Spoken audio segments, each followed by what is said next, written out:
All right, we're back. AFC West preview with our boy K-Lou24.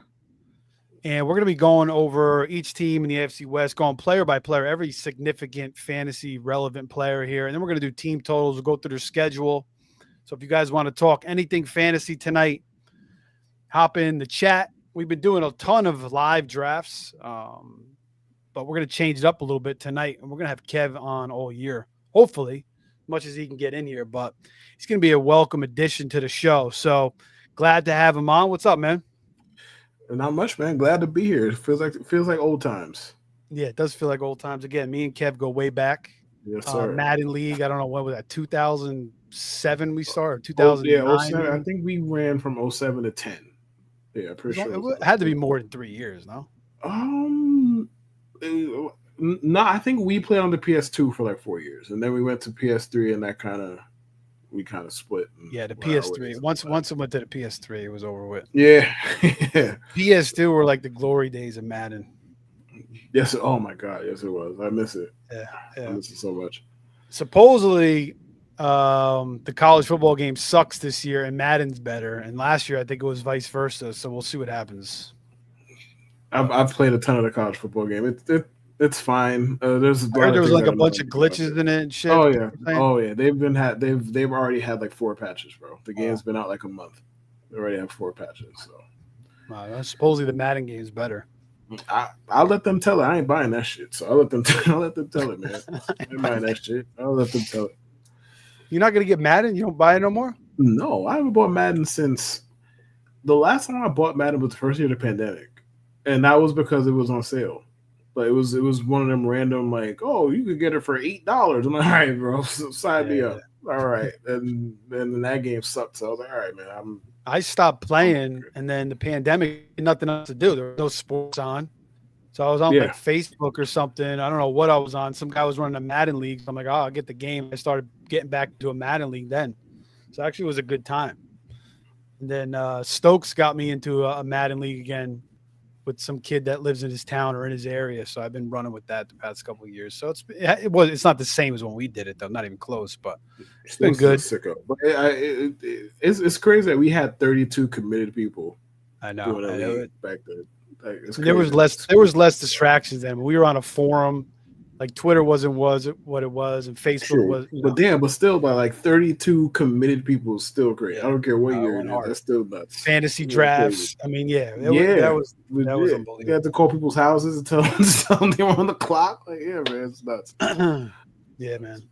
All right, so we're gonna do AFC West. We got our boy Kevin here. We're gonna come back. We're gonna start with the Kansas City Chiefs. Let's go. Welcome to the Fantasy Savvy Weekly Show with your host, Steve D'Angelo, discussing high-stakes fantasy football, NFL picks, and much more. So sit back, relax, and enjoy the show.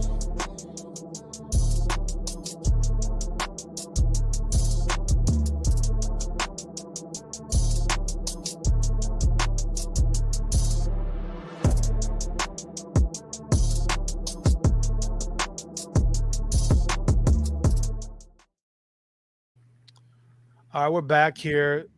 Kansas City Chiefs, AFC West preview. We're going to start with them. We got our boy Jamie in the chat. Jamie was just at the Madden Expo, the Fantasy Football Expo in Canton, Ohio, and he was hanging out with Harold Fannon's mom. And I can't. Was that a joke or is that serious? No, serious. He actually sent me a picture of him and Harold Fannon's mom. He was trying to get. I think he got. I don't know if he got her number, but there's so many different ways one could go with this, and I'm not going to go any of those ways. Good for him. Good for you. He still plays Madden 2007. Who's on the cover of that one? Sean Alexander. No, that was 06. I think you're right. Was it Alexander? I think 06 was Alexander. You're right. 06 was Alexander. No, 06 was Ray Lewis. No, 06 was obviously Vic. 3 was Falk. And then 07, I think 07 might have been Alexander. I don't know. Google that. Or Jamie, let us know. All right, so let's start with the Chiefs, man. Patrick Mahomes, we'll start with him. Obviously, he hasn't been the same fantasy quarterback. It was Sean Alexander, but go ahead. Carry on. But Mahomes' last 2 years, 27 passing touchdowns, 26 passing touchdowns, but 2022, 41 touchdowns, 2021, 37 touchdowns. Fantasy points per game, he was number 5, he was number 2, number 5, number 2. Then 2023, he was number 10. And last year, he was number 11. And now he's falling into the 7th round of fantasy drafts. So already we're facing a Rashee Rice suspension. It could be some people expect 4 games. I think it's going to be 6 games. Could be possibly more, but at least 4 games. Freaking Hollywood Brown's hurt again, like he always is. So we're kind of expecting all these weapons to be on the field for him this year.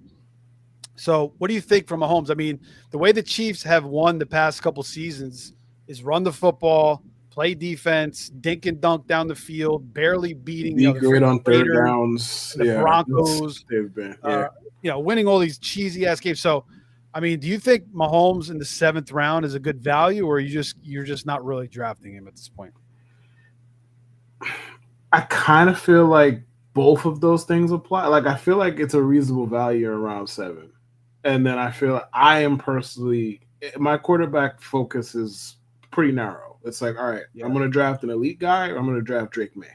I guess that's a conversation for another day. But I think that's a good strategy. I think that's a good strategy, though. Yeah, I think that's limited with your quarterbacks. If it's 6 point per passing touchdown league, I'll alter it a little bit. Maybe throw in some Dak, whatever. But largely just I'm avoiding like the Mahomes, Baker Mayfield, Jared Goff section of town. My thing with Mahomes is one of these years he's going to make us look really stupid. I'm not going to bet that it's this year when his best receiver is starting off the year suspended, and not a whole lot materially changed with their offense. Like, I don't think they're going to go. Xavier Worthy's emergence technically matters because he was not this to start last year, and then at the end of last year he kind of came into his own. But it's just draft him in round 7. Are you getting that big a difference between Mahomes and somebody like, as I said, Drake May that you could draft later, or even Jared Goff you could draft later? Is it that much of a difference to draft Mahomes in round 7? For me, it's not, so I don't. Yeah, I think with the Rice suspension now, if he even in 4 games, but he could get 6 games. Hollywood Brown already hurt. Kelsey, another year older now. Kelsey, he might want to, step things up a little bit after a shitty playoffs, but he's still old. He's not the same player he was. That brother's my age, man. He cooked. Exactly. So, I mean, he might be a little bit better, but they might want to reserve him a little bit for the playoffs anyway. So, yeah, I think so too, man. Like, initially I was like, yeah, Mahomes looks like a good value. I may start going after him in the 7th round, but now with the Rice suspension looming and Hollywood Brown hurt already, and I'm just kind of rethinking it. And I rather just, if I'm not getting one of the elite quarterbacks, I rather just wait in that range, like you said, past that range of the Goff, Mahomes, and get like the Drake Mays, the Justin Fields, the JJ McCarthy's, and get one or two. Fields is a good one too. Who's that? Fields is a good one too. Oh yeah, 100%. All right, so to the running backs now. Isaiah Pacheco, a couple of years ago, he was pretty solid. I mean, was running with a lot of strength, force, breaking tackles, speed, juice. But last year did not look the same. He was coming back from the broken fibula, just like Pollard did a couple of years ago. And Pollard didn't look the same that last year with the Cowboys coming back from the fibula. And Pollard looked a little bit more like himself last year. So Pacheco now, a year removed from that injury. Kareem Hunt is still there. Kareem Hunt did an admirable job, but you'd have to think that Pacheco probably, gets back to like 70% of the carries, or at least 60%. Kareem Hunt, who knows if he's going to even stay durable. He might have just, blew his load last year, giving Andy Reid everything he got last year. So what do you think about going after Pacheco here in fantasy drafts? Do you think he has a bounce back season? Pacheco is besides Rashee Rice, Pacheco is probably the only guy I have interest in this offense because I don't think people remember just how much he was getting the ball before he got hurt last year, and he was at like 16 points a game before he got hurt. And they didn't. I understand Brashard Smith. We all like Brashard Smith. if he's going to have a meaningful role with the Chiefs, you would think that happens, assuming health, you would think that happens November-ish, December maybe, somewhere in that range. And even if he does, like, Pacheco's the early down back on that team. If you believe in the Chiefs offense, which I do to a degree, I don't think they're going to be a high-flying act anymore until proven otherwise. But if you believe in the Chiefs offense and you want exposure to them and you don't have to pay a lot for it, Pacheco's your guy. He's good. And also, like, they don't have a Samaje Perine to take him off the field on third downs at this point. Again, Brashard Smith is going to eat into that, you would think, but I don't think he's going to start off the year as the Chiefs passing downs back. So you're talking about a 3-down back attached to Patrick Mahomes and Andy Reid. Sign me up for that. Yeah, number 14 in fantasy points per game in 2023. Last year, just 8.1 fantasy points per game. His yards per carry went from 4.6 to 3.7. Again, I don't think he was healthy. Yep. So I think he'll bounce back. Kareem Hunt, I mean, nobody really wants him. He's just sitting at the end of these drafts. He could have a role, maybe a little bit, but I mean, I don't know. I don't think it's going to be like a 50 thing. I think they'll go back to Pacheco. You got Elijah Mitchell in the building too. He played ahead of, I think he's ahead of Brashard Smith supposedly, but that could change fast. I know Reed's going to, maybe bring Brashard Smith along kind of slow. But yeah, 7th round for Pacheco. If you start with, 4 or 5 receivers or, 4 receivers and quarterback in your draft, and he's your second running back in the 7th round. I don't mind it so much. Speaking of Elijah Mitchell, Brashard Smith. Now, Elijah Mitchell, he's looked good when he's been in San Francisco, but he can't stay healthy. He's already been hurt in camp again. So Brashard Smith was a little bit banged up too, but he came back. I kind of like Brashard Smith, former receiver. Now he's running back from Miami. Then he went to SMU, another SMU guy like Rashee Rice. So what do you think about this? Elijah Mitchell is actually their highest paid running back, I believe. So I mean, they have a bunch of nobodies as far as like, Checo's a 7th round back out of Rutgers. Kareem Hunt's on his last legs. Brashard Smith was I think another 7th round pick or 6th round pick. So, are you taking some shots on Elijah Mitchell, or are you just going all in on Brashard Smith? I'll take my chances with Brashard Smith. I think too much has to go right for Elijah Mitchell to be the guy. Like, I think he needs 2 dudes in front of him to get hurt or suck to make that happen. Whereas Brashard Smith, to me, there's a clear he could be Jerick McKinnon kind of thing going on here. So, give me Brashard. Elijah, I'm not really. If you want to throw a couple darts at him late, like in the last rounds of best ball leagues, go ahead. I'm not going to be the one doing it. Yeah, I'm with you, man. Like, Elijah could, like, FF Meteors. What's up, man? What's up, guys? He could definitely have an impact. I mean, it's just, can he stay healthy? And Brashard Smith, he's still a wild card. Again, 7th round pick. We don't know how he's going to convert to the NFL.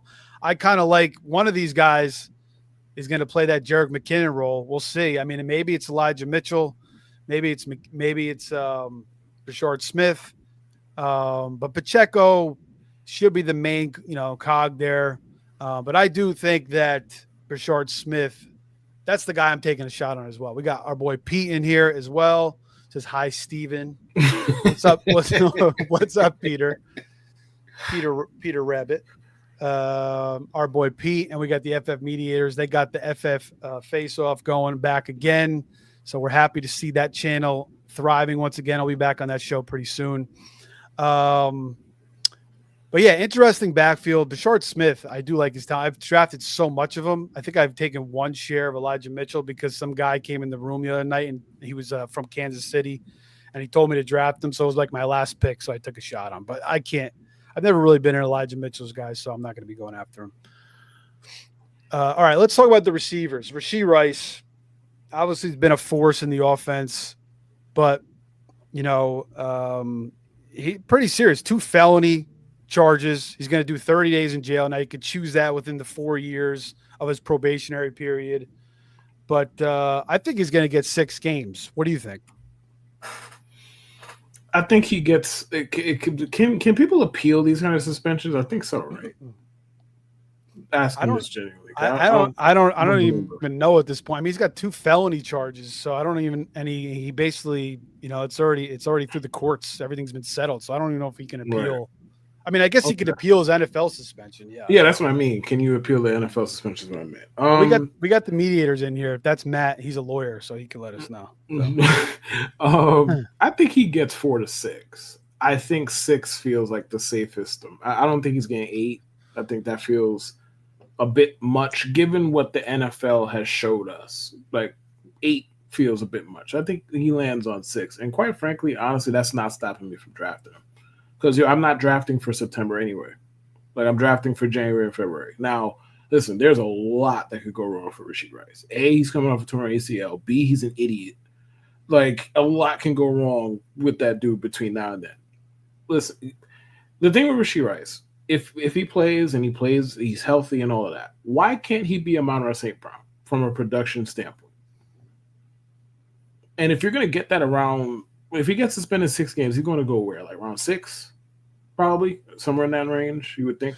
Right now he's going mostly in the 4th round. I've seen him drop to the 6th round at times, but most of the time he's going in the 4th official. Round. He probably drops. He probably dips a bit. But like at least the 5th round, probably the 6th. Yeah. I'll take my chances and just pray that I could keep the ship tight until he's ready to play. Yeah. So are you taking some chances? Are you drafting him in the 4th round right now, or are you going to wait? I think 5th is where I feel comfortable drafting him. Yeah, I don't think I have taken Rashee Rice once yet. So if I could get him in the 5th round, I'll probably. I drafted him the day the damn court case was like legitimately like an hour before. Like I clicked his name, so I was like, great, nice, good stuff. Nice. All right, Xavier Worthy. Again, another Chiefs receiver, starts out slow, comes on towards the end of the year. Same thing with Rashee Rice in his rookie year. I mean, it took like Rashee Rice to like week 10 before he was getting all the burn, even though he was looking like their best receiver. Andy Reid was still kind of taking it slow with him. But Xavier Worthy, him and Mahomes missed a bunch of times deep. Sometimes it was Worthy's fault. Sometimes it was Mahomes. I think Mahomes had like one of the worst passer ratings on passes. That's been a thing for which is kind of crazy because I guess maybe he doesn't have Tyreek anymore and just made it a little easier with Tyreek. But Xavier Worthy, man, I mean, I feel like he should be the guy going first in drafts. I don't mind taking him in the 3rd round or the 4th round. Again, he came on strong last year, rookie season, 638 yards, 6 touchdowns. So, I like taking my shots on Xavier Worthy. If Rice gets 6 games, it's even better. Now, maybe he loses value, obviously, towards the end of the season if Rice comes back. But Rice is also coming back from an ACL. Now, he's got plenty of time to come back from that and, heal up. But I've been taking some Xavier Worthy. I don't mind it. I know some people are off of him, but I believe in the talent. I think even if Rice comes back, I still think still think Worthy will be pretty productive in this offense. If you're going to bet on a Chiefs bounce back, it makes all the sense in the world to just bet on Worthy. Obviously, we covered Rice already, but he's going to be out for a while. His last 5 games, and that's including the Super Bowl, I kind of throw the Super Bowl out. It was a whole bunch of garbage time, but whatever. He scored 35.7 fantasy points in the Super Bowl. Yeah, Mahomes finally hit him deep. Yeah, the previous 4 was 29.6, 20.5, 22.9, and 22.1. So obviously, again, sans Rice, but they're going to be sans Rice for a while anyway. So it's just a 4.25 speed wide receiver, or 4.29, whatever it was, attached to Patrick Mahomes. Why not? And who are they going to throw to? Like the early part of the season, it's Worthy, it's Kelsey, it's who else? Right. Jalen Royals maybe gets in there. We'll talk about him next. But. They keep comparing him to Rashee Rice, but yes, he's a thing early. Yeah, I mean, that's what I'm saying. So if Rice is going to miss 6 games, they got to throw the ball to freaking somebody. So right, exactly. So it's going to be a lot of Xavier Worthy, and he's not just they use him on reverses, they use him on screens, they use him by the goal line. They tried to do that with Kadarius Toney. Obviously, that didn't work out. So, Man, they you want to talk got about not working out. they got their guy in Xavier Worthy. So yeah, I mean, that's the guy. I mean, I still see Rice going before him in some drafts, which I think is kind of crazy. I mean, it doesn't make any sense to me when he's facing a 4-game suspension and could be worse. Well, I mean, we're talking about best ball drafts, right? Are you talking about redraft, really? But redraft? Okay. Yeah. I think that makes a little bit less sense than best ball. But ultimately, if you're drafting for the end, or you think you're confident enough that you could draft for the end, then I think it makes sense to draft him over Worthy. I don't know if I would do that. I probably wouldn't, but yeah. I understand why. Yeah. And like I said, Worthy most of the time sometimes he goes like the highest he goes to the third, but you usually get him like in the fourth, beginning of the fourth, but sometimes the third. Going around guys like DJ Moore, DK Metcalf, Tet McMillan, Sutton. What's Tet's ADP? Fourth round. Yeah. Sometimes he goes into the third. They're not giving us any discounts on Tet. Jesus Christ. No, well, he may. I mean, if he makes a couple more big plays in the preseason, he's going to start going up. Yeah. All right, let's talk about Hollywood Brown. This guy, he's always hurt. He's got an ankle foot issue now. Last year, I think he hurt his shoulder early, and he missed he came back. When did he come back? Towards the end of the year. Yeah. Really didn't do much down the stretch for them. So I don't know what to think of Hollywood Brown. I mean, he's 28 years old now. He had 1,000-yard season back in 2021. He's never had double-digit touchdowns.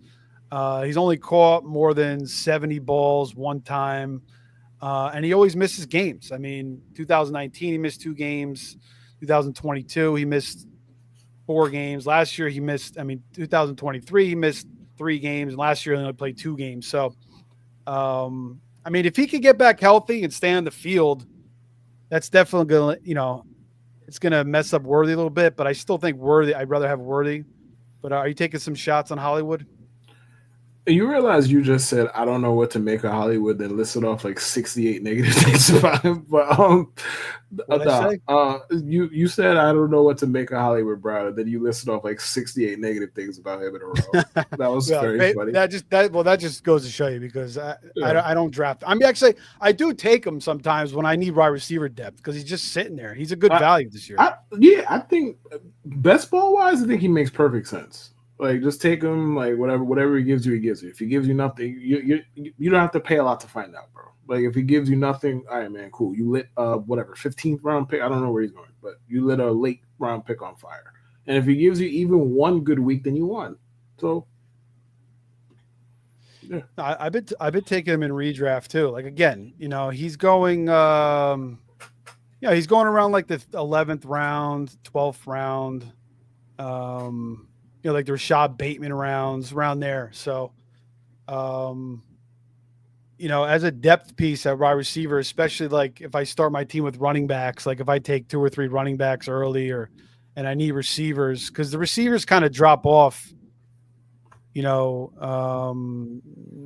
kind of drop off once you get to 7th round. After that, it starts to get a little bit ugly. You're looking at Cooper Kupp and Christian Kirk and Michael Pittman, Keon Coleman. It gets kind of ugly. So yeah, I feel like there's a big ass blob. You get past 15, and then from 16 to 40 is just what to make of these guys central. It's just everybody is, I don't know what to do with this dude. I don't know what to do with the Cooper Kupp is the face of this. I will not. Yeah. I don't think I'll have one share of Cooper Kupp. I just can't do it to myself. I mean, it's not. I mean, the 8th round. I mean, my thing is with Cooper Kupp. I'd rather take Jordan Mason or take a shot on Brian Robinson. Oh my God, Jordan Mason over Cooper. Oh, come. All right, we're doing too much, man. Jordan Mason over Cooper Kupp. Listen, I understand, man. Cooper Kupp betrayed a lot of people last year. I understand. He did not. I don't know. Why is that crazy to say? Jordan Mason over Cooper Kupp. I don't understand. what is Cooper Kupp's ceiling and what is Jordan Mason's ceiling? I mean, what Cooper Kupp the last 3 years, 800 yards, 700 yards, 700 yards, 6 touchdowns, 5 touchdowns, 6 touchdowns. He hasn't played 16 games, 9 games, 12 games, 12 games. He's 32 years old. He doesn't have Sean McVay anymore and Matthew Stafford. He's got Sam Darnold now. As I asked you, what is the ceiling of both players? Mason's higher, definitely. No, it's not. Yeah, 100%. No, if Aaron Jones gets hurt and Mason's the I'm talking about just their individual ceiling. I'm not talking about who gets hurt. Let's pretend that Aaron Jones stays healthy for an entire year.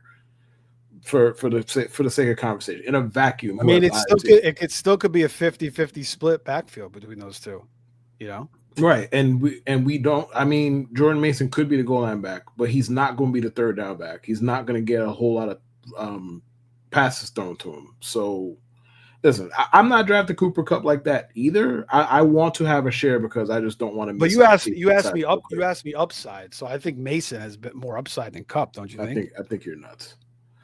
I don't see any upside with Cooper Kupp. I mean, I guess maybe he's pissed off. Maybe he's got a chip on his shoulder. He revives his career in Seattle. But listen, the chips are stacked against him. I'm not gonna act like they aren't. But I understand it was a long time ago. Brother put together a 2,100 yard season. Like he's done it. He's not that different than he was then. It's not like he was burning people back then either. Like he's the same guy largely. He's just brittle. Who? Jordan Mason? No, Kupp. Oh, Cooper Kupp. Well, Jordan Mason actually. I like Jordan Mason. He's had his injury concerns too. Like he's missed a lot of games. Remember, like last year, he came back, then he got hurt, shoulder injury, and freaking. So he hasn't been the most durable guy either. But largely, and the people will see me and they'll start to understand how I operate.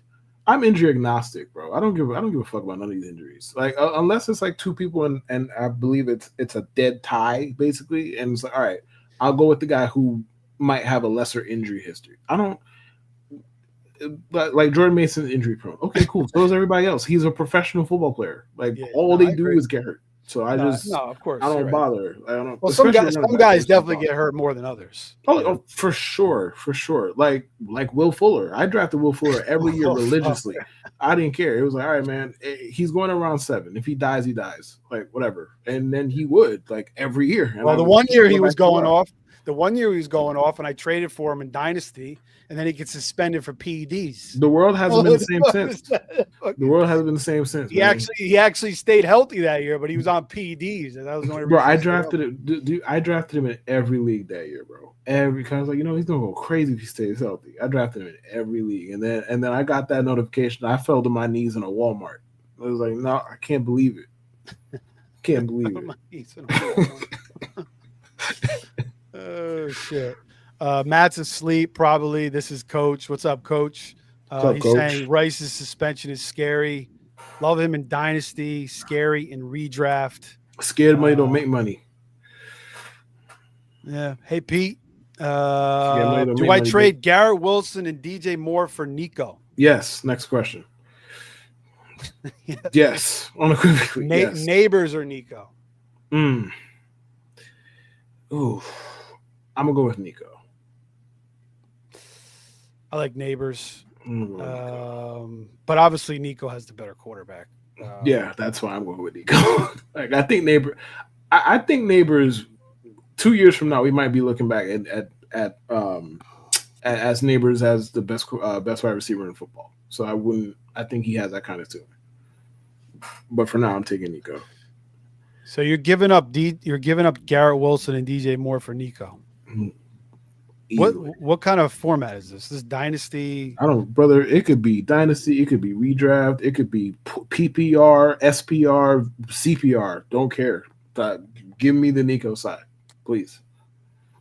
Yeah, I'm gonna take the Wilson DJ Moore, but I don't really like DJ Moore's situation right now. That's my thing, bro. The vibes around DJ Moore are so negative right now. They've been negative for a while. So I don't know. Maybe he comes out and he shuts everybody Well, up. the thing is now that you got a Doomsday there, and then they bring in Bird and they bring in Cleveland, and he's got his guys now, Ben Johnson. So yeah, and Moore was pissed off last year, but I would still say he's the best receiver on the team. Obviously, he's making all that money. If they use him like Amon-Ra St. Brown, then which he can do, obviously. He can still. You're getting a 2-for-1. I love Nico, but you're getting Garrett Wilson and DJ Moore. So I mean, is that a good thing? Yeah, it's a good thing. Why is it? I mean, you're clearly you're giving up the best player in the trade. That was unequivocally true, and you're getting back a dude with no quarterback, and a dude we don't know how much he's going to play. Well, we don't know if Caleb is no quarterback. I'm talking about Garrett, brother. Oh, okay. I'm talking about Garrett. Like Fields can't get him the ball. Of course he can get him the ball. What's his ceiling though? We're talking about DJ Moore, right?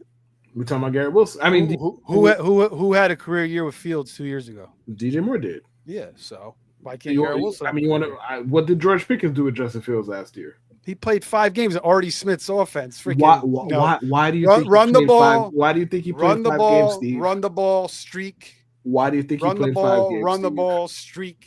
Why do you think he played 5 games? He was 4-2. What did he do wrong? He had 7 touchdowns. He wasn't good. He had 7 touchdowns. He wasn't good. He wasn't. The offense wasn't good. It wasn't terrible. No, the offense wasn't good with Russ either. Russ is not good either. That's the point. So what's the point? So the Artie Smith's offense stinks. It's fucking run the ball, pass. That's their fucking offense. Hey man, it worked. It worked for Ryan Tannehill. All I'm saying is DJ Moore had a career year with Fields. Garrett Wilson did have a career year for Fields. Maybe I mean, I agree that Nico has more stability at quarterback with Stroud, but Stroud wasn't that great last year anyway. I mean, the offensive line. And Nico was still miles better than either of those two dudes, with that being a problem.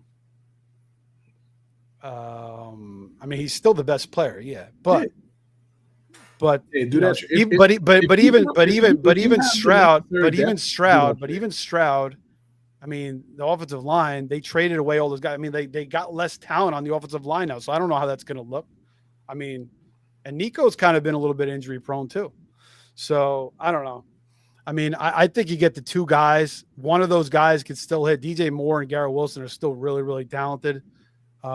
Neighbors, Nico. I mean, but hey, I mean, if you want to go for the stability with Stroud, I'm not going to say I hate it, but I would think you would get more. I mean, if you're gonna trade Garrett Wilson and DJ Moore for Nico, don't you think you can get a little bit more than that? Isn't it just Nico? Of course you could, but define a little bit more. I don't know. Try to get another player or a pick or something. I mean, it doesn't seem like an even trade to me.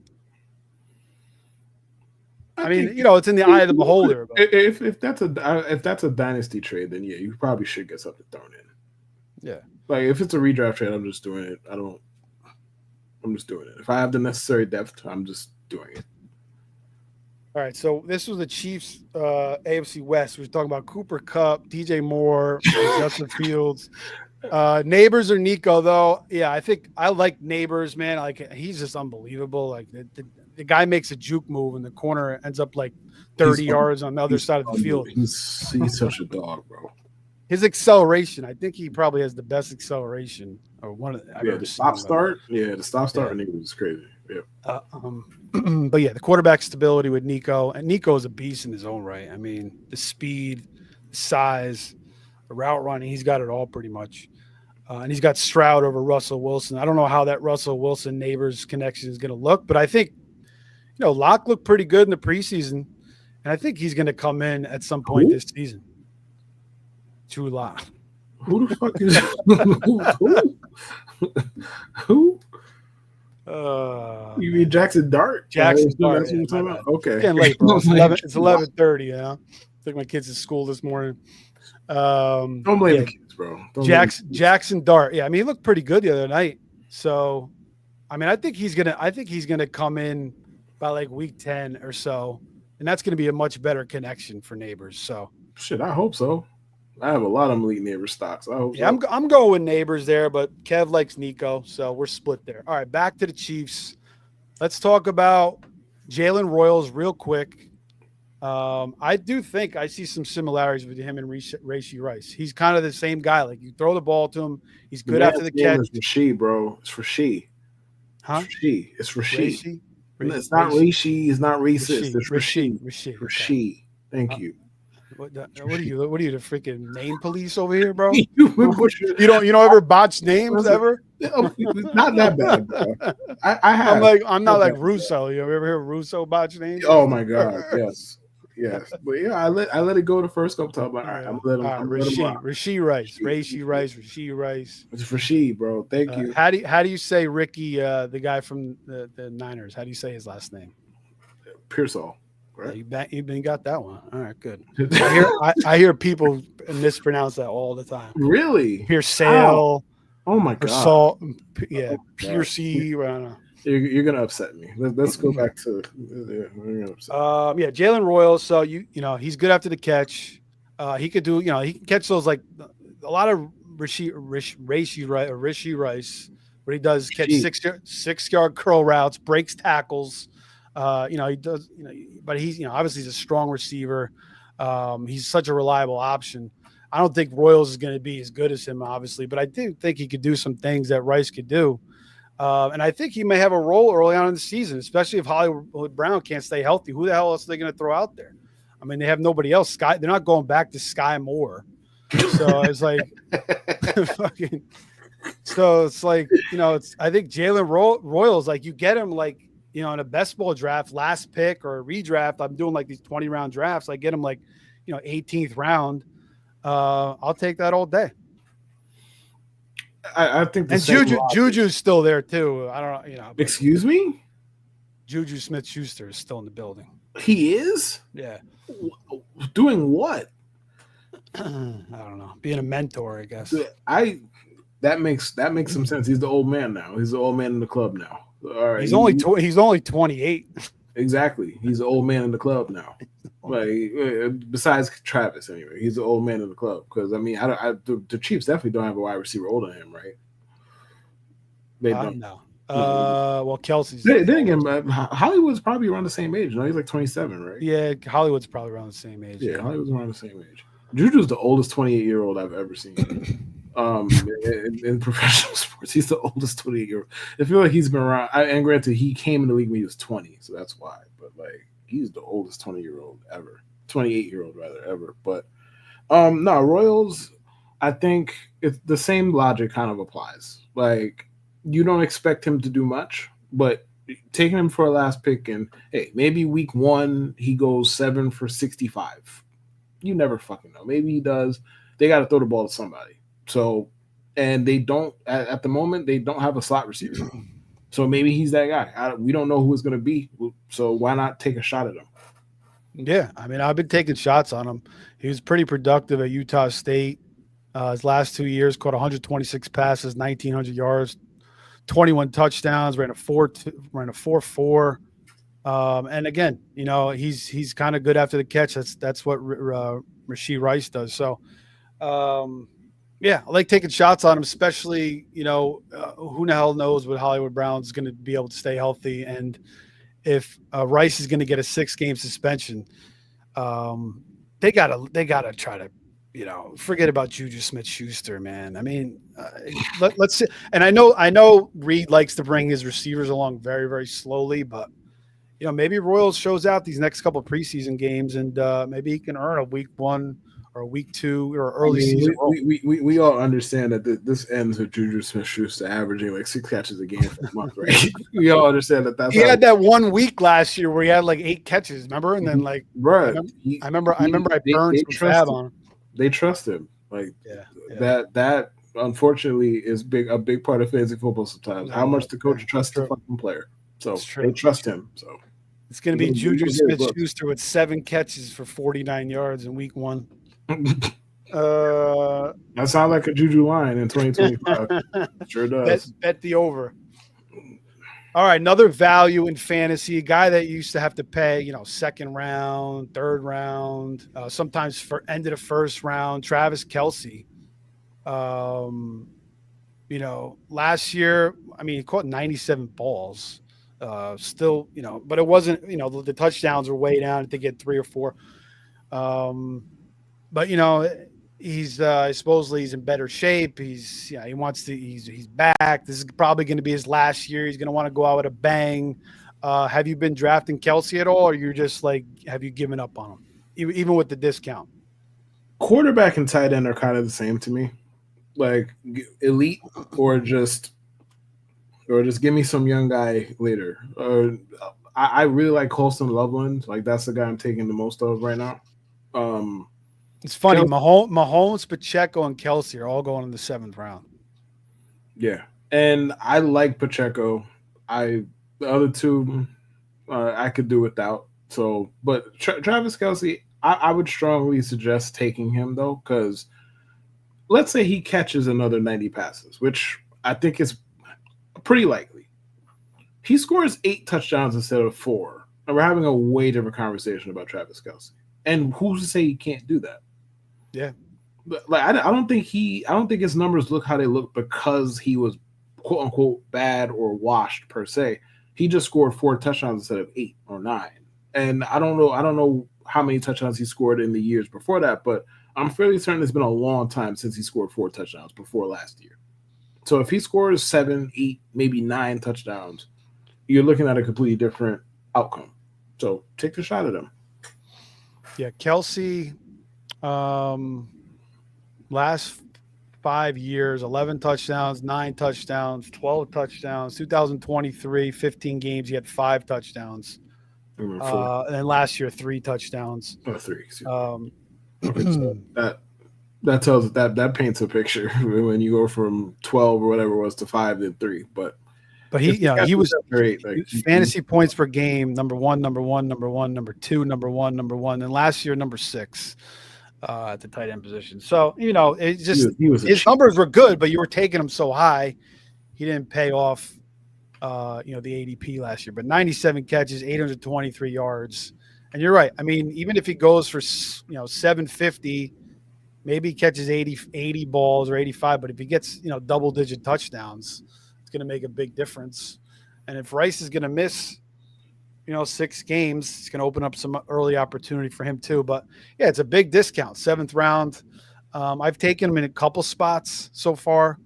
But I mean, it's not like a guy that I really, want to have to get or like feel like, I feel like Kelsey's going to have a big year. I mean, he's 35 years old now. So it's like, Father Time's got to hit him eventually. But, him and Mahomes have an unbelievable connection. They can just backyard you still. Yeah, so, sure. Yeah. So it's tough. But 7th round's a nice price for him. Noah Gray, are you taking any shots on him as like a 3rd tight end in best ball? I mean, you can get him basically for free. No, sir. Keep that. No, sir. Nope. It's not. No. No. I don't have much to add. No. It's just. Yeah. No. I mean, he had some good games last year. I mean, I think your dynasty is worth a shot, though. Yeah, I mean, he's pretty much the replacement, right? Is. Like he should be the replacement. I mean, they'll probably draft somebody too. I mean, he was a 5th round pick. Yeah, I mean, like he might score. He might fuck around and score a random 6 touchdowns. Like he could. He's done it before. So, but no, as far as just me drafting him this year, no, thank you. Yeah, I mean, Noah Gray last year. I mean, he was a little bit sporadic. But he's been on the field a lot more the past couple. Last year it was like his most playing time ever. So, yeah, I don't mind it as like my 3rd tight end. I don't want him as my 2nd tight end in best ball, but as like my 3rd tight end, I don't mind because if Kelsey goes down, obviously he's in a great position. All right, let's go over the Chiefs' schedule real quick. First off, the Chiefs are plus 750 to win the Super Bowl. Their over/under is 11.5. They won 15 games last year. So week 1, they get the Chargers in Brazil. They're playing the Brazil game, that Friday night game. So you get the Thursday night game, and then you get the Friday night game like last year. Remember, Jordan Love? We're going to get to a point where there's just an NFL game on every single fucking day already. Generally, we're going to get to that point. Right? Tuesday night football. Did you ever hear Francesa talk about that? No. Did you ever hear the one where he's talking about the waiting all day for a Sunday night? He goes, nobody's waiting all day for the Sunday night. He's like, I've been watching games all day, sit on the couch. I ain't waiting all day. Frances is a legend. But no, I've never All right, so we in Brazil against the Chargers. Are you giving them a win there? I don't fucking know, man. Like the Chiefs are gonna win 14 games. I don't know which ones they're gonna win. I don't fucking know. Let's go through the schedule real quick. Week one, win or loss. Win. All right. Eagles at home, week 2. Loss. All right, 1-1. At the Giants. Next question. Next question. 2-1. Home against the Ravens. I'll say win. All right, 3-1. At the Jaguars. Win. 4-1. Home against the Lions. Win. 5-1. Home against the Raiders. Win. 6-1. Home against the Commanders. Win. Damn. 7-1. At the Bills. Loss. 7-2. Bye. Then they get at the Broncos. Loss. 7-3. Home against the Colts. Win. 8-3. At Dallas. Win. 9-3. Home against the Texans. Win. 10-3. Home against the Chargers. Loss. 10-4. At the Titans. Win. 11-4. And last game, or 2 more games rather. Broncos at home. Win. 12-4. And then at the Raiders. Win. All right, 13-4. So over an 11.5, you're taking it. No Super Bowl hangover for the Chiefs. They got the best quarterback that's ever lived, bro. They'll be all right. All right, fair enough. Let's move it on next to the next joint here, AFC West. Let's talk about who do you want to go to next? Broncos, Chargers. Does it matter? Chargers. All right. All right, Chargers. Justin Herbert. Obviously had that monster fantasy season a couple of years ago. Really hasn't got back to that. Now he's got Greg Roman in the building. And Jim Harbaugh. They want to run the football. Najee Harris, we don't know what the hell's going on with his eye. They draft Trey Harris. They draft Aronde Gatson. That kid Lambert Smith had a pretty good showing in the preseason the other night. They got Lab McConkey in the building. They bring in Will Dissly and Tyler Conklin at tight end. But Justin Herbert, another good value at quarterback. Again, this is every year we say that quarterbacks are deep. The quarterbacks are deep. You can get Herbert in the 13th round. Have you been drafting him at all? I mean, I'm definitely not drafting him now. I'm all set, bro. He just lost his left tackle. That's another big thing. I'm all set. I'm good, bro. I'm good. The thing is with losing your left tackle in August, excuse me. It's not ideal. Obviously, you do have some time to adjust and make up for it. It's very hard to replace a left tackle that fucking good. I understand that, but it's not. I think it's different losing him now as opposed to losing him in week 10. So you have adequate time to figure out what you're going to do, how you're going to plan around this. They're going to move Joe Alt to left tackle. They've announced that so far. So. Okay. So, like, you have time to announce what you're going to do, move guys around, Herbert's fine. I think he's kind of boring at this point. Like, I don't unless he's going to run the ball more, which I guess theoretically is possible. He just seems like a Matthew Stafford-y kind of option where it's like, yeah, real life wise, yeah, he's dope for sure. If he's gonna throw for 3,800 yards and 28 touchdowns, what's that really gonna do for me? Not much. Yeah, last year, 500 attempts. He threw for 23 touchdowns, just 3 picks, ran for 300 yards, 2 touchdowns. But again, he had the plantar fasciitis. Then he had like a MCL or a high ankle sprain. And I know Roman was talking about having him run more. And Roman obviously Lamar Jackson, they probably want him to run. He has wheels. They're saying he's going to run more this year. The most he's ever ran for was 300 yards. Most touchdowns he ever ran was 5 in his rookie year. So I guess there's a world where he could get 5-6 rushing touchdowns, maybe 300-400 rushing yards, which would obviously help his fantasy numbers. And if he could throw 30 touchdowns, I think he's a good value. Again, I don't want him as my definite starter. Like, I'm taking Herbert, I'm taking a Fields, I'm taking a Drake May, I'm taking a JJ McCarthy. I'm taking two guys, and you could play matchups. So I have been going after him, but I like the weapons. Trey Harris, we'll see, how he does, but he was a 2nd-round pick. People are saying Lambert Smith, who I think was like a 6th-round pick or 5th-round pick, is ahead of him right now. But who the hell knows right now? Yeah, the camp reports for Trey Harris have not been great.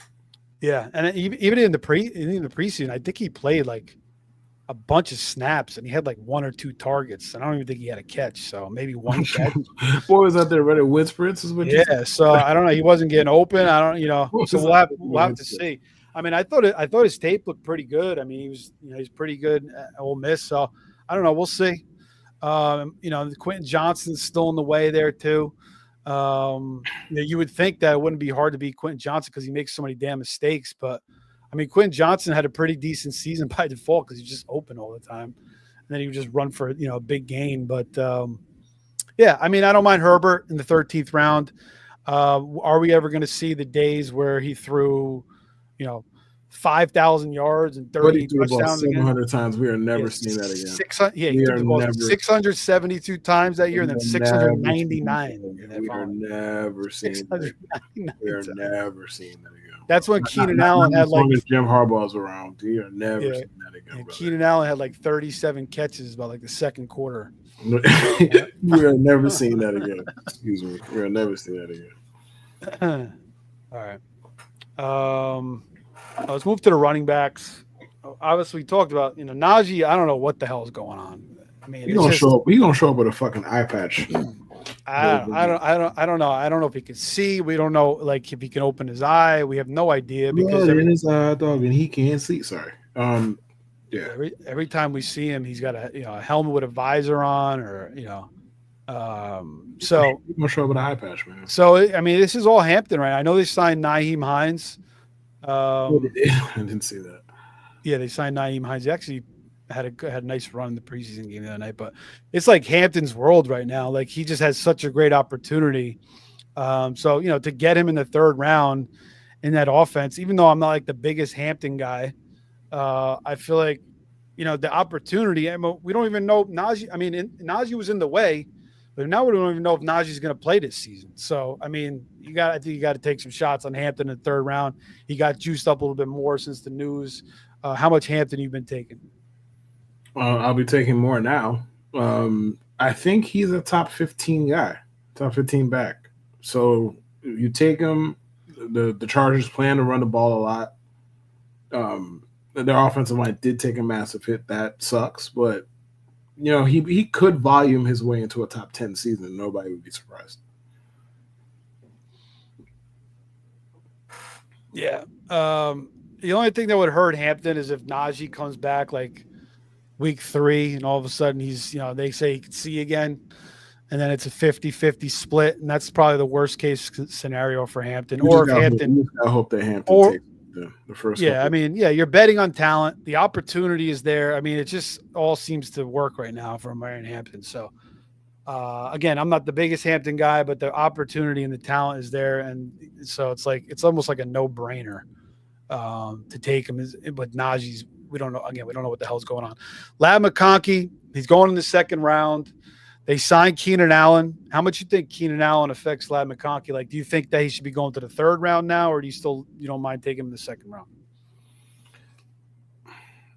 I wouldn't be drafting Ladd McConkey in round 2 in the first place, and that's before Keenan got there. I don't think he's a round 2 receiver per se necessarily. Like, basically, for example, where's JSN going on average? 3rd round. Like, I don't think there's a round difference between those two dudes. Yeah, McConkey goes usually like the middle of the 2nd round.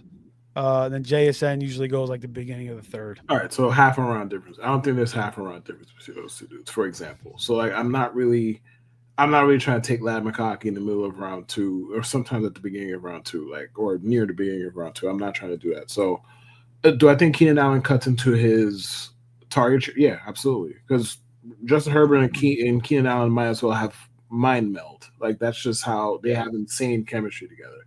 So yeah, that's going to take some off of Lad's plate for sure. Yeah, Ladd last year as a rookie played 16 games, 82 catches, 112 targets, 1,150 yards. JSN last year, breakout season for him. He had 137 targets, 100 catches, 6 touchdowns. So very similar numbers, 1130. So yeah, I mean, it just depends where you are in the draft. But yeah, I mean, if you want to wait and get JSN over Ladd, I don't hate it. The only thing is you got Sam Darnold behind maybe a terrible offensive line there in Seattle. It could get a little worrisome, but there's really nobody else there. I mean, well, you got Kupp. We already talked about Kupp. Yeah. But I don't mind that. Damn it. Yeah, I don't mind that thinking there. All right, so yeah, I think Keenan Allen, definitely affects him a little bit, but I'm not going to knock him down too much. I mean, I think, third round, I think maybe he starts falling there, but I doubt it. He'll probably stick in the second round. People are pretty excited about Ladd because he showed out last year. He showed a lot of talent. Yeah, he's a dog. Yeah, no, for sure. Great route runner. All right, Quentin Johnson. Are you taking any shots on him late in drafts? Trey Harris. Have you been taking any shots? I've been drafting a lot of Trey Harris. Now, I'm not really thrilled with the fact that he had like 100% route participation and got like 1 target. So I'm going to definitely fall back on Trey Harris a little bit now. Have I been drafting Trey Harris? No. Have I been drafting Quentin Johnson? Also no. Also no. Quentin Johnson is just I can't bring myself to draft people who got feet for hands. That's just me personally. That's just a me issue. I recognize my own bias. I'm working on it.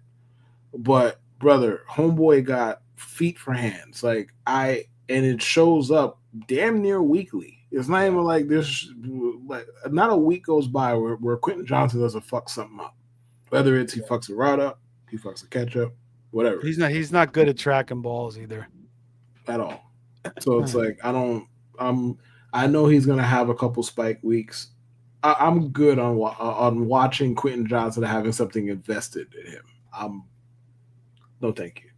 So no, I have not been drafting Quentin Johnson. Yeah, I don't think I've maybe taken Quentin Johnson like 1 or 2 drafts. I've taken a lot of Trey Harris. Of late, I've been taking him more lately. In the beginning, I wasn't. Then I kind of was drafting him. But yeah, I'm off Trey Harris right now. The tight end room, Will Dissly, Tyler Conklin, Arondé Gatson. Forget about it. Arondé Gatson. He kind of reminds me of Jared Cook the way he runs. So I'm not really that high on him. Jared Cook had some good seasons. Jared Cook alone, bro. Jared Cook ain't deserved that. He runs like Jared Cook. Jared Cook had a few solid seasons, man. No, he did. He did have a few solid seasons. Beetlejuice, yeah. But Will Dissly, Will Dissly and Conklin, those guys are just like veterans that will just be in the way. So Gatson's not going to do anything in year 1, right? Do you agree with that? I'd be willing to take a shot to find out, though. Like I agree with you more or less, but like apparently the stuff coming out of camp is rave reviews for him. So why not give it a shot? Yeah, I mean, like the last round of a best ball, you're saying? Yeah, yeah. Or if you just missed out on the elite tier of tight ends in redraft and you want to take a shot at 2 young dudes, like he's one of them. Like why not? All right. Don't hate. Yeah, I don't mind it. I actually did take him in one of my dynasty leagues, but I'm going to try to trade him. See if I can move him. All right. Let's look at the Chargers schedule real quick. What the hell is their team total? All right, let's do their schedule, then we'll look at their team total. Chargers, week 1. Chiefs in Brazil. Yeah, we got the loss there. All right, 0-1. Raiders on the road. Loss. All right, 0-2. Chargers at home against the Broncos. Win. 1-2. On the road at the Giants. Win. 2-2. Home against the Commanders. Loss. 2-3. On the road against Miami. Win. 3-3. Home against the Colts. Win. 4-3. Home against the Vikings. Win. 5-3. On the road against the Titans. Win. 6-3. Home against the Steelers. Win. 7-3. On the road against the Jags. Loss. 7-4. Home against the Raiders. Loss. Damn, 2 losses to the Raiders. 7-5. Gino doing big things. That's a very Chargers thing to do. The Chargers going to charge. Yes. 7-5. All right, home against the Eagles. Loss. 7-6. On the road against the Chiefs. I already said loss, right? Right. No, I said win. I said win. Win. Yeah, 8-6. On the road against the Cowboys. Win. 9-6. On home against the Texans. Win. 10-6. And on the road against the Broncos. Loss. 10-7 for the Chargers. Let's look at their team total real quick.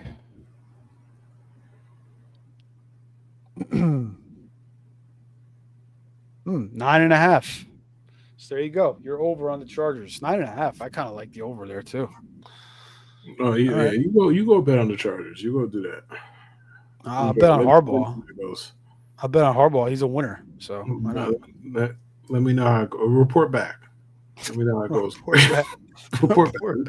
I will report back. Report back. I'll take the Chargers, baby.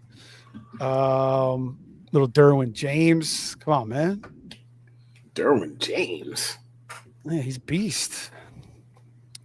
All right. Let's keep it moving. We'll go to the Denver Broncos now. Bo Nix. Big season out of him last year for fantasy, especially. Ran for 430 yards, 4 touchdowns. He passed for 3,700. He threw 29 touchdowns, just 12 picks. They bring in Evan Ingram to the building. They draft Pat Bryant. They bring in R.J. Harvey as well. Sometimes guys get, systems get figured out. But Sean Payton's been in the league for a long time. Nix is like so bought into that system. And he has the rushing upside. So even if he falls off as a passer, which maybe doesn't throw 29 touchdowns again, but the rushing upside is there. So I think he's a pretty safe fantasy pick. Have you been drafting Bo Nix? Yeah, I like Bo Nix. 9th round for Bo Nix. I like Bo Nix. And the thing is with Bo Nix, there's a world where he takes a leap and is even better than he was last year from a numerical perspective. So I like taking my chances at him. I'm like when I deal with with that tier of quarterback, like I more or less skip it. But of those guys, like in anywhere between like the top 4 guys and then like the Drake Mays of the world. Like when I do shop in that part of town, I like to go with Nix. Yeah, he goes. Dak is also going in the 9th round. So you prefer Dak or Nix? If it's 6 points per passing touchdown, I prefer Dak. If it's 4, I prefer Nix. All right, fair enough. We saw C.J. Stroud not be as good the following year. And again, they brought Diggs into the building. It all seemed like it was going to be better. But then Diggs tears his ACL. Tank Dell gets hurt.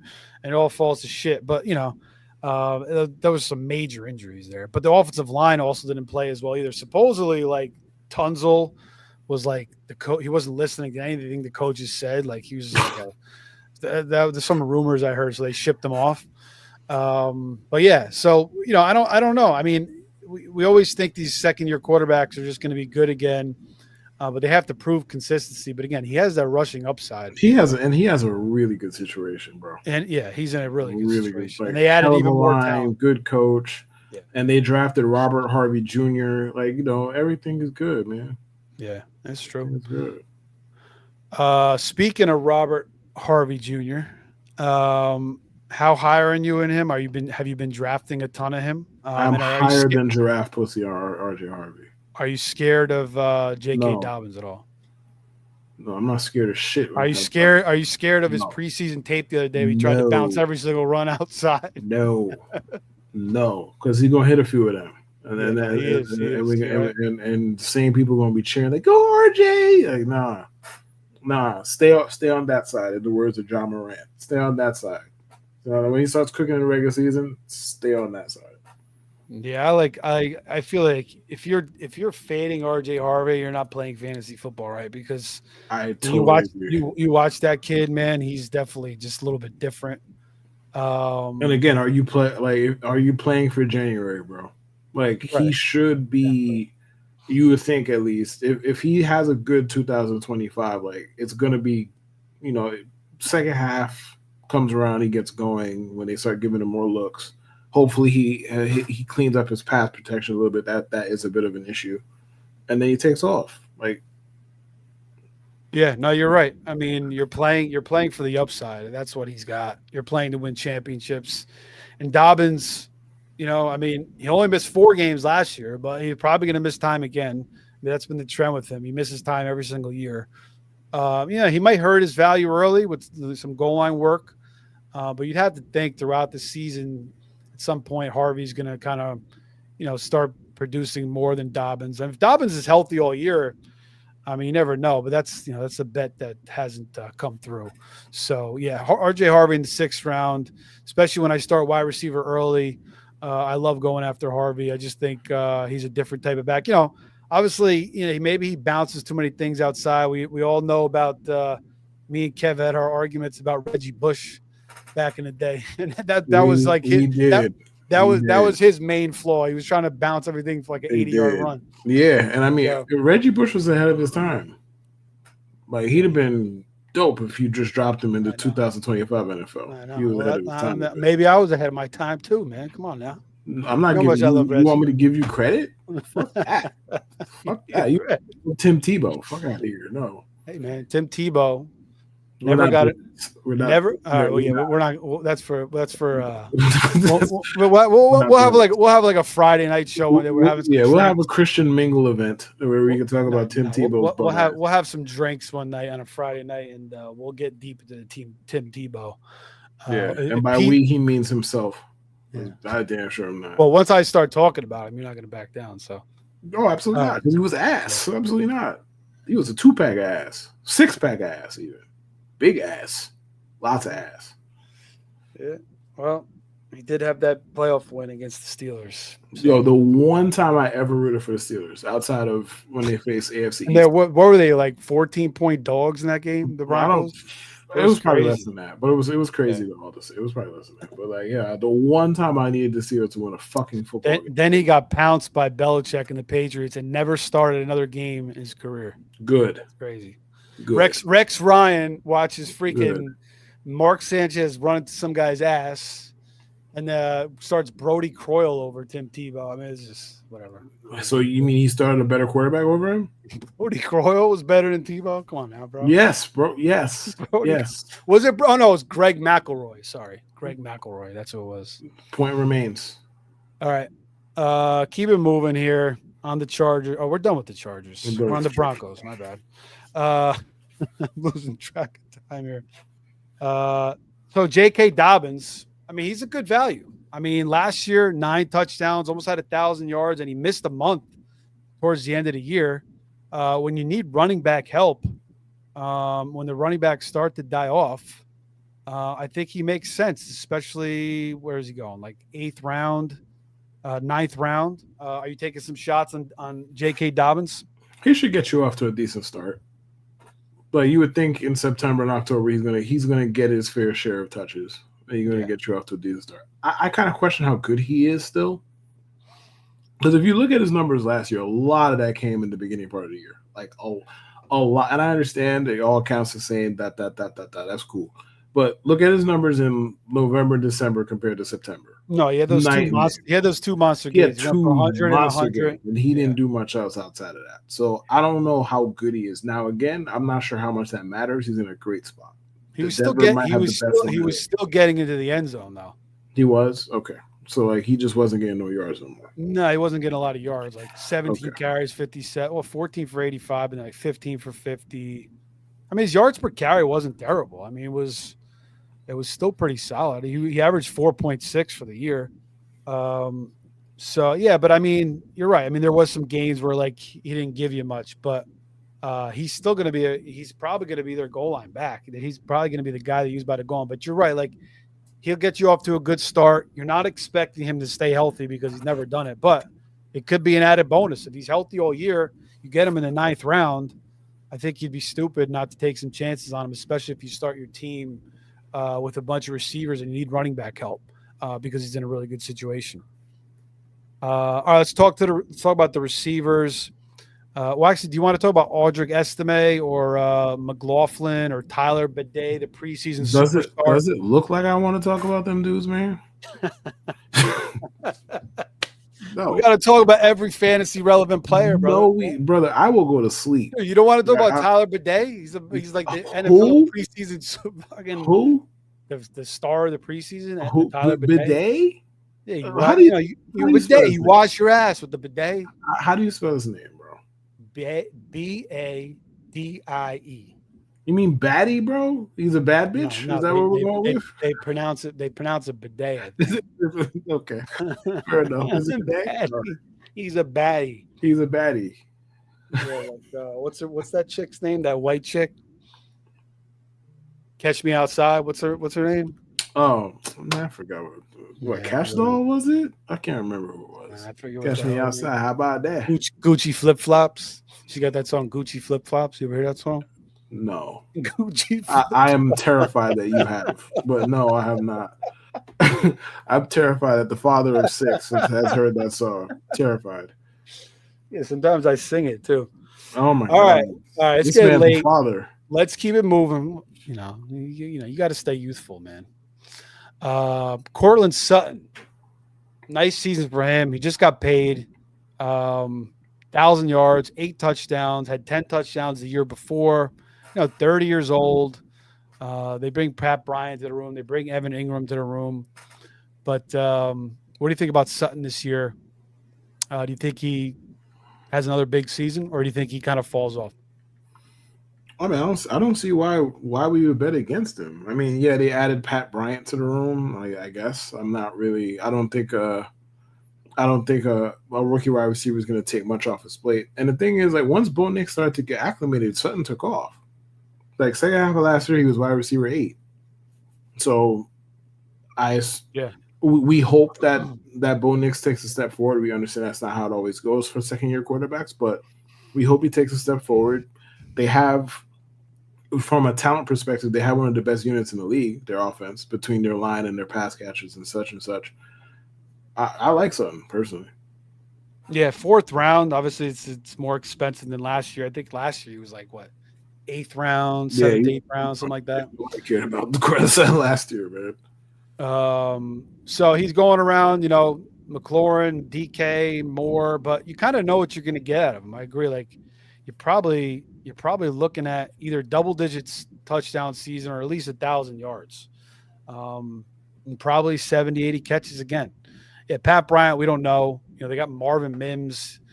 So it's like that receiver room really isn't that great. He should still be the alpha. Now, they do have Evan Ingram and RJ Harvey in the building now. So, but you have to think Sutton's a pretty solid pick. 4th round is not a terrible price. I haven't been drafting much of him, and I do like Sutton. So I'll probably start picking him up as we, keep drafting here as we move towards week 1. Marvin Mims, some people like taking him. Some people think that, he's going to get more playing time this year. I know Troy Franklin's been having a pretty good camp as well. You got Pat Bryant, who I kind of like, but we'll see. I mean, we talked about Pat Bryant already. That's kind of Peyton's guy, Michael Thomas comparisons. Do you see him emerging, or do you think Marvin Mims could be the number 2 receiver on this team? I think Marvin Mims is a really interesting case because he is a really bad route runner. But the way they use him, they kind of use him like – remember when Tavon Austin was a thing? and like people had We ideas of what he could be. We thought maybe he could be a thing, but yeah, right. Well, I mean, by a thing, I mean he was in the NFL. Yeah. Like, and he was drafted into NFL. People thought you could kind of use him as a satellite guy, a kick return guy, and just throw him in your offense and throw him the occasional go route and blah, blah, blah. That's kind of how they use Marvin Mims, man. Like, they kind of just they put him in the backfield. They do all kind of shit with him. So, and as of now, like it appears they have a commitment to playing him outside more. I don't like betting on dudes who can't get open personally, but I understand why you want to bet on Marvin Mims. You don't have to pay much to find out either. Yeah, 9th round, 10th round. Yeah, he finished the season strong. He had a 2-touchdown game against Cincinnati, 2-touchdown game against Kansas City. Had caught a couple of jump balls, 30 points, 22 points. But yeah, is Peyton going to commit to him? You know, Peyton kind of likes those bigger receivers like the Pat Bryants, like the little Jordan Humphreys, like that he kept around all those freaking years. Lil Jordan Humphrey, Jesus Christ, bro. What kind of name is that, man? Lil Jordan, bro? Lil Jordan, bro. Lil Jordan Humphrey, Jesus Christ. Anyways, he caught a touchdown the other night in the preseason. Yeah, he did. He's in like his 12th year. 12. He's been around forever, man. But yeah, I don't know how much he's going to commit to him. To me, he's more of a best ball play. I don't think he could be a consistent option for you in redraft. I agree. I'd rather take Pat Bryant later and take a shot on him. But you're gonna have to be patient with Pat Bryant. It's not going to happen right away, obviously. All right, Evan Ingram, tight end is a deep room this year, or we always say it's deep, but this year I really do think it's deep because you got like Ingram, you got Andrews going in the 8th round, Njoku in the 9th round, Loveland, who you like, in the 11th, Ferguson late, Tucker Kraft, so like Hockenson in the 7th, Kelsey in the 7th, but you get Ingram in the freaking 9th round, guy who a couple of years ago caught 114 balls, 963 yards. Last year was hurt. Just played 9 games, 30 years old. He left the Giants. He resurrected his career with Jacksonville. What kind of season do you think Evan Ingram could have? A bland one. He'll give you like 11 points a game. I can't act like it's a worthless season. Do you feel good? Do you feel good as Ingram as your tight end 1 or no? Define good. Like if I'm put it like this, if I'm drafting Evan Ingram, it's because he fell really far in the draft. Like I'd rather just draft Colston Loveland. I don't know if Colston Loveland's going ahead of him. I think he is, but I'd rather just draft Loveland or even Tyler Warren, quite frankly,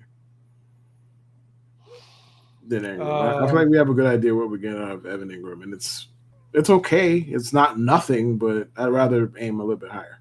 Do you think he could have do you think he could overtake Sutton as the number 1 option?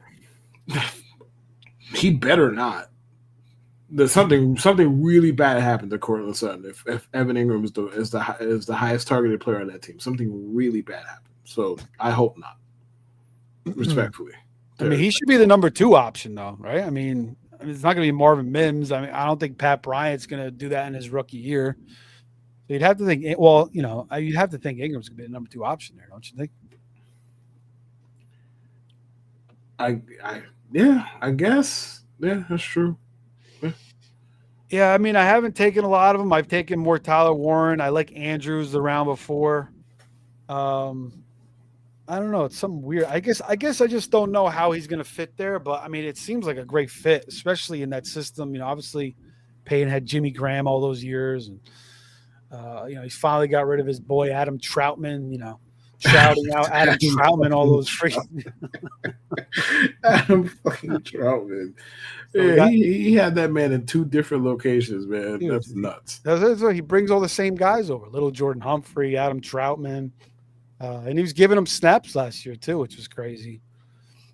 All right, last team. Oh, actually, we gotta do the wins. 9.5 over under for the Broncos is their total.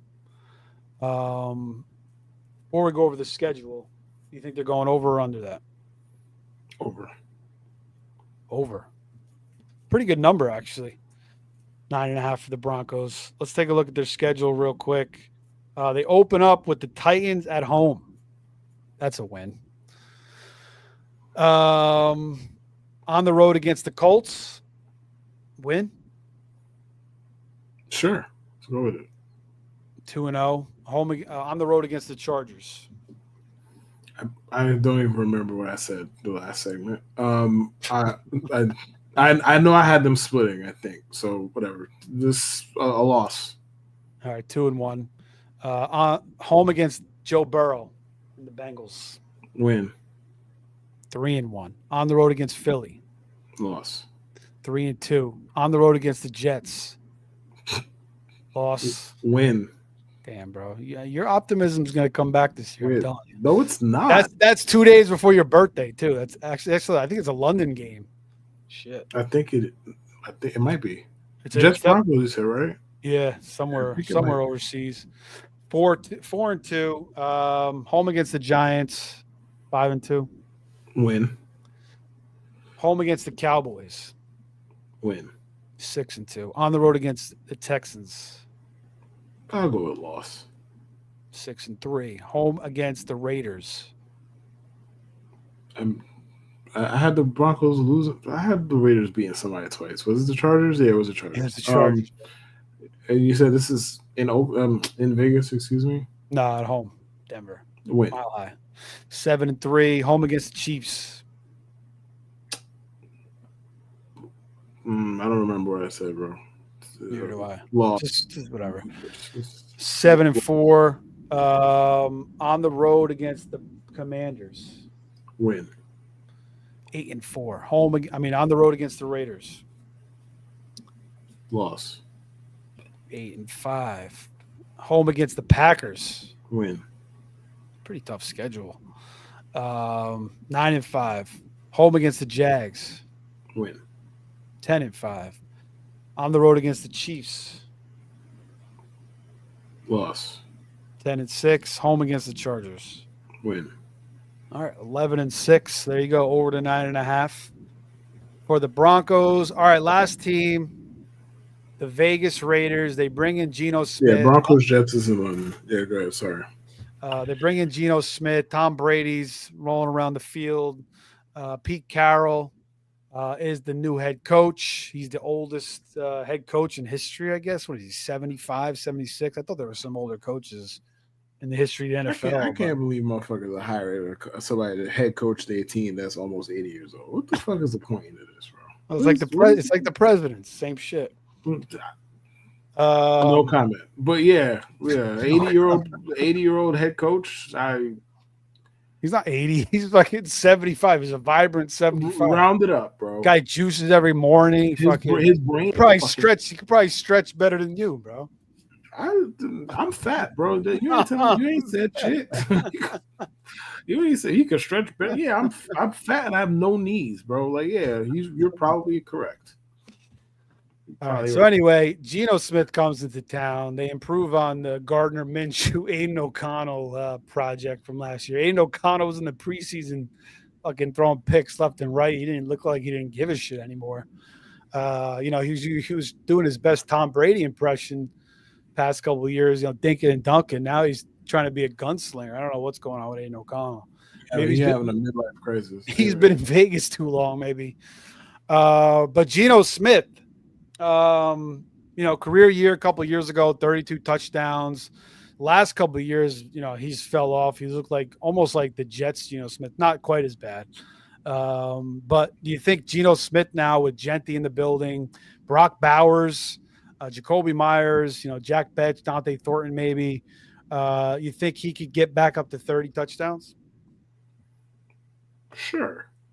I don't know how much they're going to throw the ball, but if he runs hot with regard to touchdown rate, yeah, you can get to 30. Yeah, I don't mind Geno. Like, if I'm taking Bowers and I take him as like my third quarterback.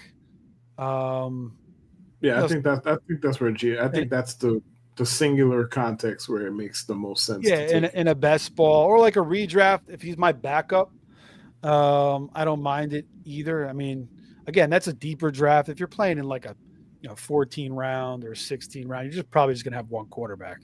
Leave Geno for the waiver wire. But if you're playing in a 20 round draft, with 10 bench spots, then most of the quarterbacks are gonna get snatched up. So I don't mind taking Geno, although he could go undrafted still. But I do think he'll have a bounce back. Did you see Geno giving the middle finger to the freaking Rams fans? Good. Good. Good. Yes, good. Good. Does that More make you like Geno a little bit more for that? Yes. All Like right. the only thing that would have been better is if he slapped fire out of them. That's the only thing that would have been better. Put hands on fans. All right. Ashton Genty. Ashton Genty, he goes for 3 carries, -1 yard in the preseason game. And I noticed, I did a couple drafts. He was going in the first round, 7th, 8th pick. Then I saw him go after that game in the middle of the second round. Do you think that's an overreaction? Couldn't be more of a fucking overreaction. Couldn't possibly be more of a overreaction. Like, if you loved Ashton Genty before, rightfully so. He's one of the, if you believe the nerds or you believe the people who know more than me about this stuff, he's one of the best running back prospects of the last 10, 15 years, right? One game, no, sorry, not even a game. Sorry, 3 carries. One drive, basically 3 carries, shouldn't have you tilting so much that he's going in the middle of the fucking second round. That's absurd. But if you can get him there, by all means, you're probably stealing. So go for it. Yeah, I mean, it's just and now I mean he's going really that game killed him because he's going like the end of the first round where he was going like 7th, 8th pick. If you're in a draft, you have the 8th pick. CMC's still there. Are you going Genty or CMC? When I figure that out, I'll let you know. No, jokes aside, I've been grappling with that question in my mind for weeks. I really don't know what I would do if I'm on the clock in that case. It kind of depends on how much money is involved. I don't know.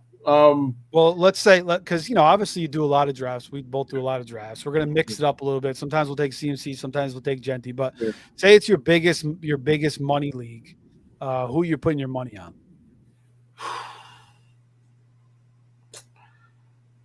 Or are you throwing in Derrick Henry or Achane into the mix? Nah. Okay. Achane maybe.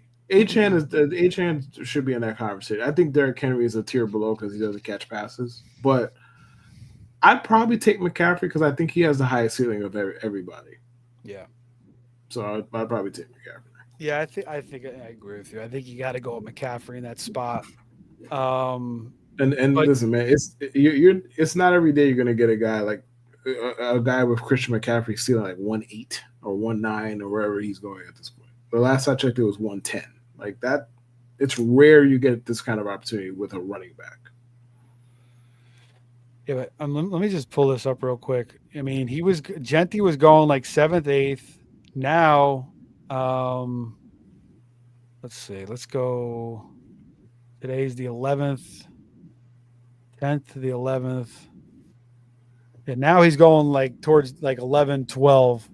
So he moved back a couple spots. But again, I did see him go in the middle of the second round. I think the 17th pick to team 8 took him, which was kind of crazy. And I think the guy actually started with CMC and Genty. So normally you can't do that. But, this guy kind of fell into that. So that's the one good thing about when you do a lot of drafts too. Sometimes guys will fall, and when you're drafting, early like we are, you get certain values or overreactions like this to Genty. So yeah, I agree, man. Like Genty definitely looks different. Some people hate him because he played, at Boise State, played against a bunch of slouch teams. But I mean, just watch the kid. He's gonna like you were playing linebacker for some of them teams, right? Yeah, exactly. So. But he still had some big games against some good teams. So, and you watch the tape, the guy definitely looks different. He's a beast. He's built like a freaking brick shit house. Yes. So, he's going to get a ton of freaking carries. So he may have 15 touchdowns by default, and the offense should be able to move the ball. I think with Bowers, with Myers, some of the rookies, whether it's Thorin or Betch, and Brady in the building should help a little bit too with Geno, and Carroll will get everything kind of stabilized there. So yeah, it's fine. It's just a total overreaction. All right, keep it moving here. Let's talk about the receiving room. Jacoby Myers, you pretty much know what you're going to get out of this guy. 87 catches last year, 1,000 yards, 4 touchdowns. The year prior to that, 800 yards, 8 touchdowns. The year prior to that, 800 yards, 6 touchdowns. The year prior to that, 800 yards, 2 touchdowns. So you kind of know what you're getting. A career year last year, even with Bowers in the building, but he gets a quarterback upgrade. Do you think Jacoby Myers can put up even better numbers this season? I can't see him putting up better numbers. I think he kind of is who he is, and that's a good thing. I'm not saying that as shade. I think he is who he is. I also think the Raiders are likely going to, well, not likely. The Raiders are going to fucking throw the ball less. They threw the ball a ton last year. They're going to throw the ball less because A, they should be better. B, Chip Kelly wants to run the ball more. So, I could see him being in that same range, 85 for 940, something like that. He's going to be very useful still. He's going to be a borderline wide receiver too still, in my opinion. But do I see a world where he goes for 1,150 yards and 7 touchdowns? No, I don't see it. Yeah, I agree. I mean, I feel like probably with the Genti in the building now and no more Alexander Madison and Amir Abdullah. By the way, Amir Abdullah, also another Niners back. He's hurt now. There's every single back. He's on the Niners, bro? I think he's on the Niners, isn't he? I just saw he got hurt. So it was Jordan James is hurt. That sounds very Niner of him. Jordan James is freaking hurt. Yeah, he's on the Niners now. He is. Yeah. What's his name? Freaking Guarendo's already hurt again. There's these Shanahan backs always freaking hurt. Actually, Abdullah's out for the year. He might have been he might have had a decent role with all those injuries. But yeah, he's out for the year, which he was sucks. Great to end of last year. Yeah, no, he was putting up some good numbers for the Raiders. But yeah, they get Genti in the building now, so you'd probably expect a little bit of a drop off for Jacoby Myers, especially with Bowers' second year. He probably, his numbers should probably get even. I mean, I don't know as far as the catches, but I mean, Bowers could explode onto the scene. So let's talk about Brock Bowers. Actually, yeah, let's talk about Brock Bowers. We'll come back to some of the receivers because they're a little bit lesser. But Brock Bowers, the conundrum with him is, do you take him in the first round? Do you take him in this, early second round, or maybe the middle of the second round? Or do you wait for Trey McBride the following round? Or do you wait for George Kittle in the 4th round? I mean, are you just fading Bowers because the price is too high? And you can get guys like Trey McBride and George Kittle later? Or are you saying to yourself, Bowers is a guy who could just, win you a championship? You have to go after him, even if you have to pay the premium. I mean, Brock Bowers right now, his ADP is 19. I think that's perfect for him. Full stop. I think it's perfect. He is a difference maker at tight end, one of the few, or at least one of the few that we project. Because I think that the rookie tight end guys can come in and do something, but of the dudes who we expect to give you wide receiver 2 or wide receiver 1 type of production, he's one of the only ones. Kittle, McBride, and Brock. So yeah, I would take him in the middle of round 2. It does become a little bit harder to build your roster depending on what kind of league you're in. For example, if you're in a 3 wide receiver in a flex league, you take a tight end, it does become a little bit more difficult for sure. But the juice is worth the squeeze with him. He is arguably the best tight end prospect ever. I don't think I'm reaching for the stars when I say that. He arguably is. Yeah, freaking 153 targets last year, 1,100, almost 1,200 yards, just 5 touchdowns, 112 catches, 262 fantasy points. So, yeah, said he can't throw the ball to the guy enough. So you love to hear that from the quarterback.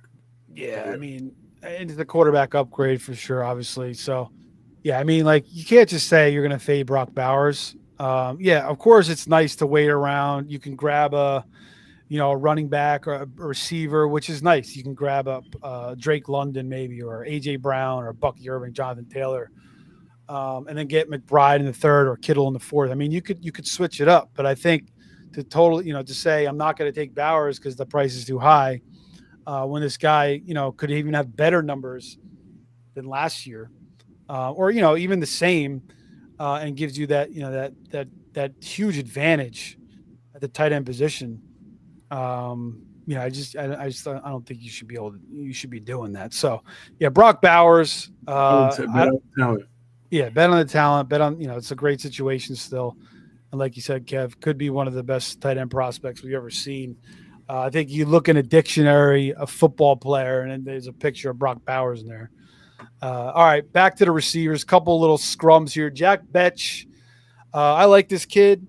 But the reports are that Thornton is kind of ahead of him. Thornton is like a total speedster, like 4'2", 6'4". But he's kind of like a straight line guy. But yeah, I think I like him better for best ball. I feel like Betch could kind of earn more, like he could run more, different routes, more of a route tree. But have you been drafting either of these guys? The noise with Thornton is getting to the point where you hold on. Who was it that Gino compared to Santana Moss? Was it Thornton or was it somebody else? I didn't hear that. Let me. It wasn't Trey Tucker, was it? Because that would make the most sense. It might have been. Because Trey Tucker is like the same size as Santana Moss, I think. He might have been. Yes, it is Trey Tucker. It is Trey Tucker. Yeah. That actually makes me want to just draft him because fucking why not? I mean, he didn't do anything last year, Trey Tucker. I mean, I like Trey Tucker, but he didn't do shit last year, So it's like I don't know. Maybe it was a quarterback play. But I mean, I was throwing him the ball last year, man. So of course he didn't do anything. But yeah, I like Jack Betch. Thornton, I think is worth for dart throw as well. I have not drafted him yet, but they're both going in the 15th round. But why not? A 75-yard touchdown could make your day if you in best ball especially. So yeah, I kind of like him for best ball. Redraft, I don't like him as I prefer Betch. But we'll see. I mean, again, he's it could work, especially with all those other weapons on the field. So. Anything else here with the Raiders? I think we're Michael Mayer. I mean, come on. Supposedly they're going to play more 12 personnel, but yeah, I mean, I haven't drafted him. No, but I don't really think that's a fantasy relevant nugget. I don't think Michael Mayer is going to do much, but it's a Brock Bowers nugget because that just means he's never coming off the field. Well, they're saying they're going to play more 12 personnel supposedly this year. I mean, if I'm not mistaken, Brock Bowers spent most of his time at wide receiver, if I'm not mistaken. Yeah, I'm just saying, well, Mayer will be on the field more, though, probably. He will be. Good for him. I hope he enjoys his cardio. Or his blocking. Yeah, no, I'm not drafting Mayer. All those Notre Dame tight ends, man, they're all like those big, like, stiff, huge. Yeah, Tyler Eisner, Kyle Rudolph, yeah. Who's the other one? There was one other one. Can't forgetting who it was. Oh, Cole Kmet's another one. Big, slow, stiff. If you're drafting Genty, are you handcuffing him with Raheem Mostert? I don't.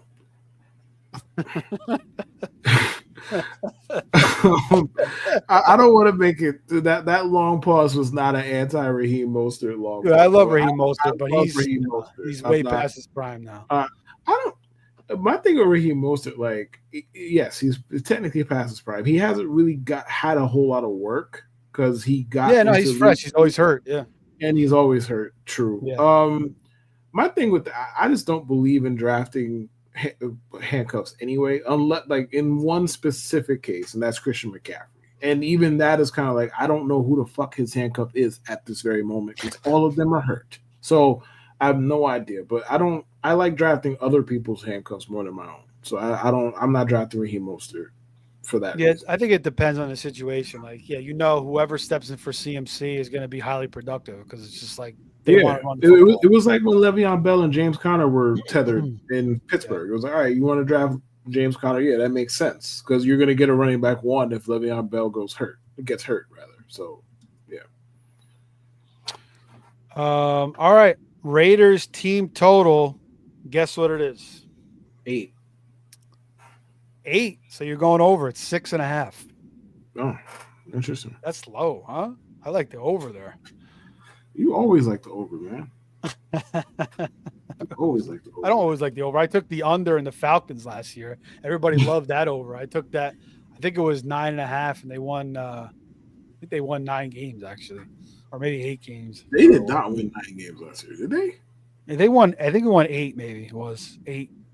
I think you might be giving them too much credit. I think they won 8. Atlanta Falcons record. Come on, bro. I don't care about their current record, bro. They haven't played. The fuck is it? Oh, they did win 8 games. Wow. Yeah. Okay. All right. Raiders schedule total 6.5. Kev said they're going to win 8 games, or he said the over under was 8. They open up on the road in New England. Win. 1-0. Home against the Chargers. You had them beating the Chargers twice, right? Yes. 2-0. On the road against Washington. Loss. 2-1. Home against the Bears. Win. 3-1. On the road against the Colts. Loss. 3-2. Home against the Titans. Win. 4-2. Road against the Chiefs. Loss. 4-3. Home against the Jags. Loss. 4-4. Road against the Broncos. Loss. 4-5. Home against the Cowboys. Loss. 4-6. Home against the Browns. Win. 5-6. Road against the Chargers. 6-6. You sticking with that, or you want to switch it up? Win. 6-6. Home against the Broncos. Loss. 6-7. On the road against Philly. Next topic. 6-8. Road against the Texans. Loss. 6-9. Home against the Giants. Come on, man. 7-9. Home against the Chiefs. I don't remember what I picked. I'm going to go with loss.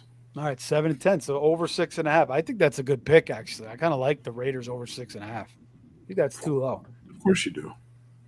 I mean, you said 8, right? And you just had them win 7. So you love overs. They get the Giants. They get the freaking Browns. The Jags is not a bad one. Colts, Titans, Bears, Patriots. Yeah, it's gonna be close. All right, man. Well, this was good. We'll have to come back for another one. Maybe NFC East, NFC. We'll do as many as we can till the season starts. Maybe we'll start with the NFC East. Maybe we'll go to the other side of the conference and to the other side of the coast as well. Any last words before we get out of here, Kev? Don't let Ashton Genty get out of round 1. That's all. That's all I got for you. If you're at the end of round 1 and he falls in your lap, take him. All right, man. Good shit. We'll be back soon. Kev's going to be with me. We'll be back for more live drafts. Make sure you guys are liking, subscribing, sharing. Follow me on X at Fantasy Savvy. Follow Kev. Kev, you're on mute. Follow Kev, KLuke24 on Twitter, on X, whatever you want to call it. Call it X at this point. That's it, guys. We'll see you soon. Peace.